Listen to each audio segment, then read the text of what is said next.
L'entrepreneuriat diplomatique, c'est montrer comment est-ce que la couche de diplomatie civile peut justement influer sur l'ordre du monde et l'entreprise en fait partie.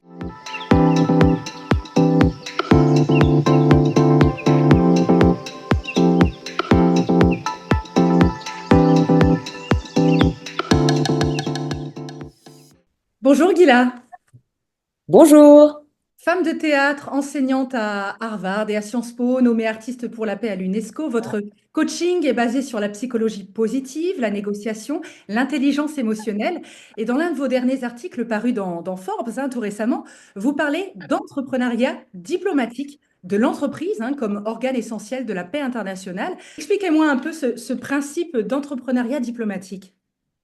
L'entrepreneuriat diplomatique, c'est lorsqu'on utilise des techniques qui viennent du monde de l'entrepreneuriat, disruptivité, innovation, mais qu'on le met au service de la diplomatie internationale, ce qui pour l'instant a été un peu l'apanage d'une certaine élite qui aujourd'hui, pardonnez-moi en termes voilà, d'élite politique, qui aujourd'hui prouve qu'elle est un petit peu en dehors de la réalité terrain. Donc, il est temps de pouvoir reprendre le terrain, c'est-à-dire faire en sorte que la diplomatie civile puisse avoir des droits, puisse se faire entendre vis-à-vis d'un arbitrage un petit peu plus éthique que celui qui se passe aujourd'hui. Et donc, l'entrepreneuriat diplomatique, c'est montrer comment est-ce que la couche de diplomatie civile peut justement influer sur l'ordre du monde et l'entreprise en fait partie. Et cette entreprise vertueuse n'est pas seulement celle qui va donner une partie de son profit à une belle vitrine RSE, c'est une entreprise qui a conscience que dans le fait de faire travailler ensemble des individus, il y a une sorte euh, d'incubation en fait d'un savoir-vivre ensemble qu'il serait bon de pouvoir mettre en exergue pour un apaisement dans le monde, plus de sérénité dans le monde. Vous accompagnez des grands dirigeants, vous avez même développé une expertise basée sur, dites-vous, l'intelligence du cœur. En quoi cette expertise détonne-t-elle dans le monde du conseil?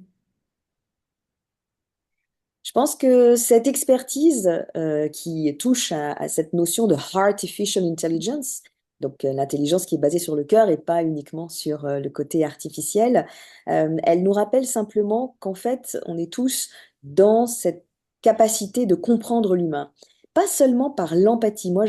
J'ai beaucoup de personnes qui me parlent de l'empathie comme étant la capacité première d'entrer en contact avec l'autre. Et je rencontre aussi beaucoup en entreprise des gens qui sont hyper empathiques, c'est-à-dire des gens qui ne touchent non pas à l'empathie, mais à la sympathie. Vous savez, sympathie, c'est souffrir ensemble. Donc, qui sont déjà, j'allais dire, presque détruits par la souffrance de l'autre. Donc, c'est une justesse de positionnement vis-à-vis de l'autre qui est celle de l'intelligence du cœur, qui va nous permettre d'entrer en résonance avec l'autre, de ne pas se dissoudre dans la souffrance et dans la peine de l'autre, mais de rester droit lorsqu'il va falloir essayer de hisser l'autre et le remettre debout.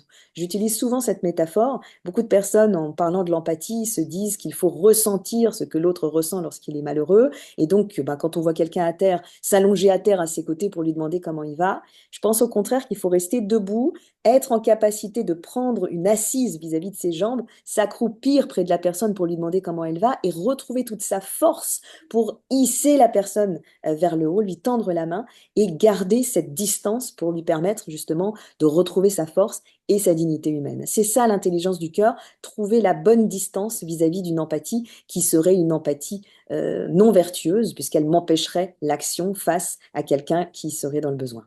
Dans notre rendez-vous, Gila, Breakfast, nous avons une question rituelle. C'est votre rapport au matin. Quel est votre sens de l'aube? Hmm. Très belle question.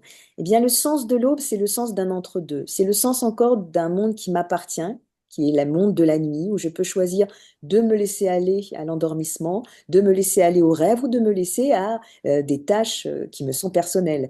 J'ai une vie qui est assez remplie, comme beaucoup d'entre vous. Et c'est vrai que ben, entre le travail de maman, entre le travail de coach, entre le travail humanitaire dans lequel je me destine, il y a peu de temps pendant la journée que je ne destine pas aux autres. Et ce temps de la nuit, c'est un temps qui m'est consacré et que je choisis de pouvoir répartir comme je le veux. Et pourtant, quand on voit le soleil poindre et le bonheur aussi d'avoir l'autre poindre, se réveiller, qu'il soit enfant, qu'il soit mari, qu'il soit compagnon ou autre, qui soient des coachés aussi. Cette idée, c'est de se dire comment je vais pouvoir le mieux pouvoir servir l'autre. Et ça, je trouve que c'est merveilleux de se dire que dans la jonction du réveil de l'autre, se positionner en se disant encore une nouvelle possibilité pour moi de pouvoir être au service de l'autre, de pouvoir essayer de comprendre le monde et d'en voir la beauté. C'est vrai qu'en ce moment, c'est difficile parce qu'on voit des matins avec beaucoup de souffrance, beaucoup de difficultés vis-à-vis de la situation internationale.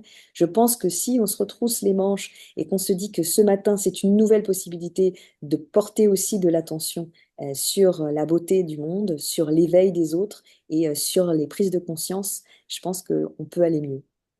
Très belle question et très belle réponse, si je peux me permettre. Merci beaucoup, Gila. Très belle journée à Avec vous. grand plaisir.